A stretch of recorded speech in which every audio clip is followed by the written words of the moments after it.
Baik, saya berangkat dari tahap-tahap perkembangan pengetahuan ya menurut filsafat ilmu yang kemudian nanti dimulai dari tahapan ontologis, epistemologi, dan aksiologis. Jadi dari tahapan ontologis ini kan kita mencoba untuk mengetahui apa sebenarnya ilmu tersebut kalau dalam filsafat ilmu ya. Jadi kita ingin mengetahui secara sistematis dan mendalam dan juga dengan nalar yang kritis tentang ilmu tertentu. Nah, pada kajian ini tentunya saya mengaplikasikannya kepada ulumul hadis ya. Jadi dari tahapan ontologis ini nantinya saya akan mencoba untuk membandingkannya dengan sebuah konsep sebenarnya yang sudah dibuat oleh ulama Islam, yaitu namanya konsep mabadi asyrah, yaitu bahwasanya setiap orang yang akan mempelajari keilmuan apa saja itu paling tidak harus mengetahui mabadi asyrah yang akan dijelaskan pada slide selanjutnya. Jadi ontologis itu nanti masuk dalam kategori apa saja di mabadi asyrah, atau mabadi asyrah itu yang bisa kita masukkan dalam kajian ontologis itu apa saja. Kemudian yang kedua adalah epistemologis. Jadi epistemologis itu adalah kajian berbicara tentang bagaimana sebenarnya ilmu tersebut, bagaimana memperoleh sebuah pengetahuan secara ilmiah. Nanti dari mabadi asyrah yang ada 10 hal itu, saya akan mencoba untuk memasukkan apa saja yang bisa dimasukkan dalam epistemologi kalau dalam ranah filsafat ilmu. Kemudian yang ketiga yaitu aksiologis atau aksiologi, yaitu manfaat atau nilai guna dari ilmu pengetahuan yang kita pelajari. Kemudian ini adalah konsep mabadi asyrah yang biasa digunakan oleh ulama-ulama Islam ketika ingin memulai sebuah belajar ilmu tertentu, maka minimal harus mengetahui 10 daripada konsep mabadi asyrah. Yang pertama adalah definisi. Jadi sebelum mengetahui nomor pertama, yang paling penting pertama itu adalah mengetahui definisi dari ilmu tersebut. Yang kedua adalah objek kajian. Apa objek kajian dari ilmu tersebut? Kalau dalam bidang saya ini adalah objek kajian saya adalah ulumul hadis. Kemudian yang ketiga adalah manfaat. Apa manfaat dari mempelajari ilmu tersebut? Kemudian yang keempat adalah keutamaan, atau bahasa Arabnya ini fadl ya. Apa keutamaan mempelajari ilmu tersebut? Kemudian yang kelima, penisbatan. Yang dimaksud penisbatan ini adalah apa relasi ilmu tersebut dengan ilmu lainnya. Kemudian yang keenam adalah peletak pertama. Maksudnya di sini adalah muassis atau orang yang pertama kali menulis tentang ilmu tersebut. Kemudian yang nomor 7 adalah nama dari ilmu tersebut. Kemudian yang kedelapan adalah sumber, maksudnya sumber pengambilan dari ilmu tersebut. Dalam hal ini karena saya membahas ulumul hadis, maka sumber yang dipakai dalam ulumul hadis. Kemudian yang ketiga, hukum mempelajari. Apa hukum mempelajari dari ilmu tersebut dalam sudut pandang Islam. Kemudian yang ke-10 adalah isi pembahasan. Ke-10 hal ini disebut dengan mabadi asyrah ya.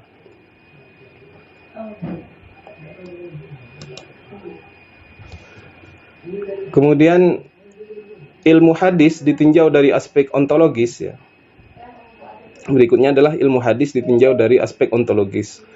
Dari mabadi asyrah yang saya sudah jelaskan tadi itu, saya ingin melihat dari 10 hal itu yang kita masukkan dalam aspek ontologis apa. Karena ontologis itu kan berbicara tentang apa sebenarnya keilmuan tersebut. Maka dalam bidang ilmu hadis yang pertama adalah definisi.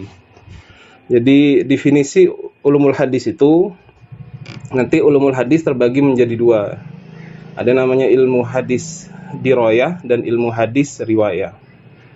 Ilmu hadis dirayah itu adalah sebuah kumpulan dari kaidah-kaidah yang dengan kaidah itu kita bisa mengetahui sebuah hadis itu diterima atau ditolak.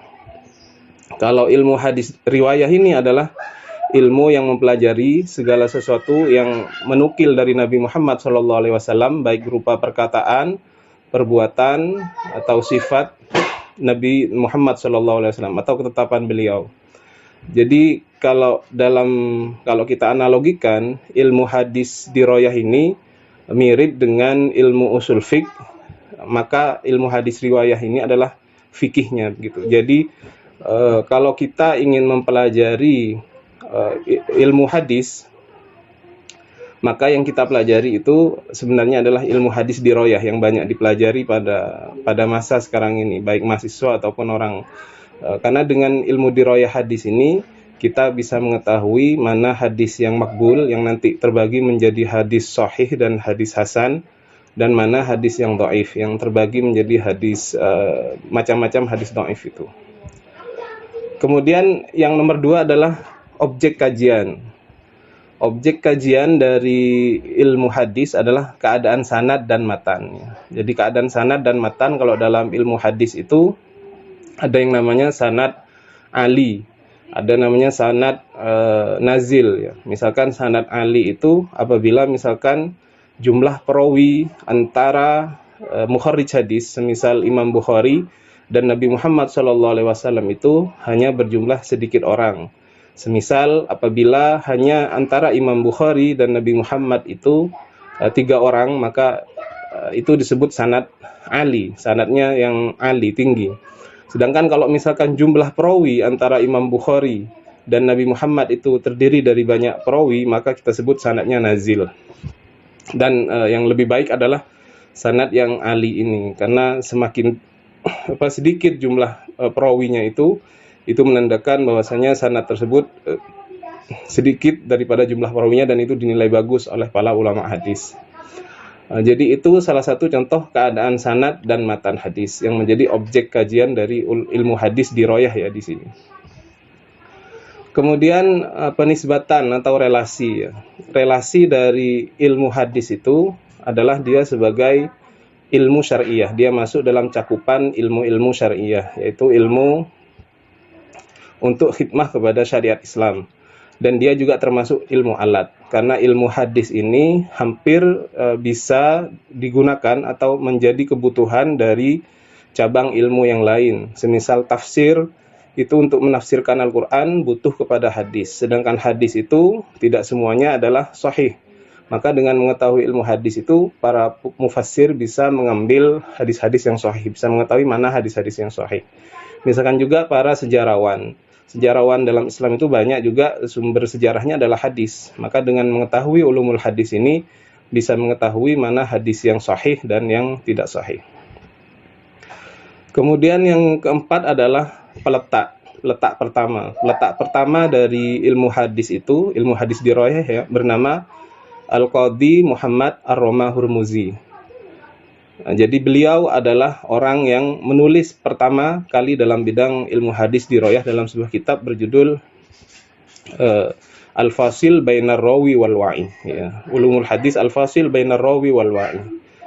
Jadi beliau yang pertama kali menulis usul dan kaidah ilmu hadis ini, walaupun seperti yang kita tahu orang yang menciptakan pertama dalam ulumul hadis itu tentunya tidak mencakup seluruh keilmuan dalam ulumul hadis. Artinya banyak hal yang belum beliau tulis dan kemudian disempurnakan oleh ulama-ulama selanjutnya. Termasuk setelah beliau ini, setelah melalui beberapa zaman ya, setiap tahun itu ada terus yang menyempurnakan sampai kepada seorang tokoh yang bernama Ibnu Salah. Ibnu Salah ini yang kemudian kitab beliau itu banyak menjadi pusat perhatian dari para ulama hadis. Dari kitab Ibnu Salah ini kemudian banyak yang membuat ringkasannya, diringkas seperti itu. Ada juga dari kitab Ibnu Salah ini ulama yang kemudian membuat bentuk nazom. Jadi dibuat seperti nazom alfiyah itu. Kemudian dari kitabnya Ibnu Salah ini yang bernama Muqaddimah Ibnu Salah itu, kemudian ulama juga membuat kitab yang berbentuk faidah-faidah ya. Jadi faidah satu poin yang diambil dari kitab Ibnu Salah kemudian dijelaskan dalam kitab tertentu gitu ya. Nah ini kitab Ibnu Salah ini mendapat perhatian yang luar biasa. Disyarah diringkas gitu oleh ulama. Kemudian dari hasil ringkasan itu nanti ada yang kemudian disyarah lagi dari hasil beliau meringkas oleh seorang ulama, kemudian disyarah lagi. Ada kitab bernama Tadribur Rawi yang dikarang oleh Imam Jalaluddin As-Suyuti. Nah, itu sejarah ya, bagaimana kemudian ilmu hadis ini dalam masa formatifnya dari seorang Muhammad Ar-Romah-Hurmuzi, kemudian mengalami masa perkembangan sampai pada masa zamannya Ibnu Salah. Itu sebenarnya sudah saya tulis di makalah ya, nama-nama ulamanya itu bisa dicek. Kemudian poin yang kelima adalah nama dari ilmu hadis ini. Ilmu hadis ini mempunyai nama lain yang kita sebut dengan mustalah hadis. Jadi kalau ada yang bilang mustalah hadis, itu sebenarnya sama dengan ilmu hadis diroyah ini. Karena di ilmu mustalah hadis itu yang dibahas adalah istilah-istilah dalam ulumul hadis. Ada juga yang menamakan ini adalah usulul hadis. Kenapa dinamakan usulul hadis? Seperti yang saya jelaskan tadi, bahwasanya posisi ilmu hadis ini seperti posisi usul fiqh dalam ilmu fikih ya. Jadi kalau ilmu hadis diroyah ini adalah usulul hadisnya, maka ilmu hadis diroyah itu riwayah itu adalah hasilnya yang kita sebut fikih nanti kalau dalam bidang fikih ya. Makanya ilmu hadis diroyah ini dinamakan juga usulul hadis. Kemudian yang keenam adalah hukum mempelajarinya. Hukum mempelajari ilmu hadis ini adalah fardu kifayah. Artinya kalau ada sebagian muslimin yang sudah mempelajari, maka gugur kewajiban dari muslim yang lain. Kemudian yang berikutnya, ini ilmu hadis ditinjau dari aspek epistemologi. Saya memasukkan dua hal di aspek epistemologi ini dalam Mabadi Asyrah itu. Yang pertama adalah sumber, kemudian yang kedua adalah isi pembahasan. Yang dimaksud dengan sumber dalam Mabadi Asyrah itu adalah sumber bagaimana kemudian ilmu hadis itu menjadi ilmu yang digunakan oleh ulama yang berdasarkan kepada Al-Quran misalkan, dan berdasarkan pada Al-Quran dan Sunnah. Dalam Al-Quran misalkan ada ayat, ya ayyuhalladzina amanu in ja'akum fasikum binaba'in fatabayanu. Wahai orang-orang yang beriman, apabila datang pada kamu orang fasik yang membawa berita, makalah hendaklah kamu bertabayun. Nah, perintah bertabayun dalam Al-Quran ini kemudian menginspirasi ulama pada waktu itu, bahwasanya kita jangan sembarangan menerima kabar dari orang-orang, apalagi apabila hadis itu dinisbahkan kepada Nabi Muhammad SAW. Dalam sejarah disebutkan bahwasanya awal terjadinya fitnah dalam umat Islam itu pasca terbunuhnya Sayyidina Utsman. Jadi sebelum itu orang ketika mendapatkan berita atau hadis dari Rasulullah itu langsung diterima begitu saja. Namun pasca terbunuhnya Sayyidina Utsman itu terjadi kekacauan politik sehingga muncul firqah-firqah dalam Islam yang kemudian untuk melegitimasi kelompoknya itu kemudian membuat hadis palsu. Nah, akhirnya sejak terbunuhnya Sayyidina Utsman itu, akhirnya ketika ada orang yang membawa berita dari Rasulullah, membawa hadis dari Rasulullah, itu tidak langsung diterima. Mereka bilang, sammu lana rijalakum, tolong sebutkan siapa perawi dari hadis ini. Kenapa? Karena biar tahu siapa yang membawa berita. Karena andaikan yang membawa berita itu adalah termasuk dari golongan yang tersesat atau golongan yang fasik itu, maka tidak diterima hadisnya. Itu yang pertama. Kemudian kalau yang dari hadis adalah hadis Rasulullah SAW, naddarallahu imro'an sami'a minna syai'an faballaghahu kama sami'ahu farubba muballagin au amin sami'in. Semoga Allah memperbagus wajah seseorang yang mendengarkan hadis dari kami, kemudian dia menyampaikannya kepada orang lain sebagaimana dia mendapatkannya dari kami. Farubba muballagin au amin sami'in. Maka barangkali orang yang mendapatkan berita itu lebih paham daripada orang yang mendengar langsung dari Rasulullah. Jadi dalam hadis ini adalah nilai penting kita menyampaikan hadis Rasulullah. Maka sampai ada hadis balighu anni walau ayah. Kenapa? Karena ketika kita menyampaikan ilmu itu, bisa jadi kita tidak paham apa yang disampaikan oleh Rasulullah itu, dan sebenarnya yang lebih paham adalah orang yang mendapatkan hadis itu, sehingga ilmu bisa tersebar. Kemudian dalam riwayat yang lain ada teks yang mengatakan farubba hamili fikhin ila man huwa afqahu minhu. Maka barangkali orang yang membawa sebuah fikih, sebuah ilmu fikih itu dia sampaikan kepada orang yang lebih tahu darinya. Wa rubba hamili fikhin laisa bifaqih, dan barangkali orang yang membawa fikih itu bukanlah seorang faqih. Jadi di sini sebenarnya dari hadis ini adalah anjuran kepada kita untuk menyampaikan hadis Rasulullah Shallallahu Alaihi Wasallam, dan tentunya dalam menyampaikan hadis itu harus melalui para perawi-perawi yang sudah terkenal keadilannya, terkenal intelektualitasnya, sehingga tidak merubah isi apa yang didapatkan dari Rasulullah Shallallahu Alaihi Wasallam. Kemudian sumber dari ilmu hadis ini juga adalah pengamatan ya terhadap perawi hadis. Jadi dari hasil pengamatan ulama-ulama itu akhirnya nanti dibuat kaidah, misalkan seorang perawi hadis itu diterima hadisnya misalkan harus memenuhi beberapa syarat. Misalkan dia harus adalah orangnya, mempunyai sifat adil. Adil itu dia adalah mulazamutut taqwa, kemudian dia meninggalkan dosa-dosa besar, kemudian menjaga muru'ah.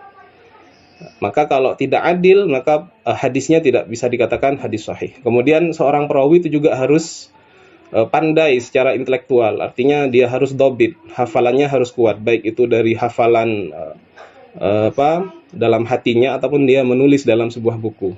Maka dengan kriteria ini kemudian nanti seorang rawi itu menjadi rawi yang dikatakan thiqah, bisa diterima, menjadi hujjah hadisnya. Namun kalau tidak seperti itu, hadisnya nanti bisa menjadi hadis dhaif.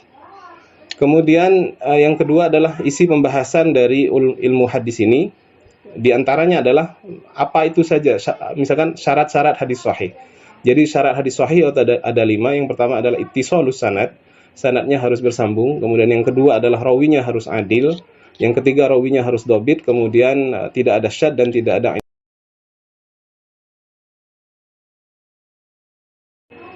dalam isi pembahasannya adalah cara penyampaian dan penerimaan hadis. Kalau bahasa Arabnya itu at-tahammul wal ada.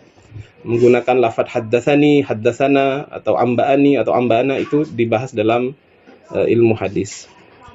Kemudian yang terakhir dari aspek aksiologi, dan ini sudah selesai.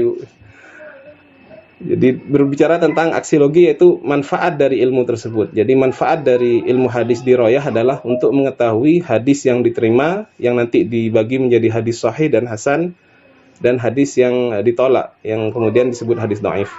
Kemudian keutamaan dari hadis ini, keutamaan dari ilmu hadis ini menjadi ilmu yang sangat mulia. Karena apa? Dengan hadis ini kemudian nanti kita bisa memahami Al-Quran. Karena Al-Quran saja itu masih bersifat global dan harus diperinci oleh hadis Nabi Muhammad SAW. Semisal perintah aqimus shalah itu tidak akan kita pahami berapa jumlah sholatnya, rukun-rukun sholatnya apa saja, kecuali dengan sunnah Nabi Muhammad, dengan hadis Nabi Muhammad SAW. Saya kira demikian.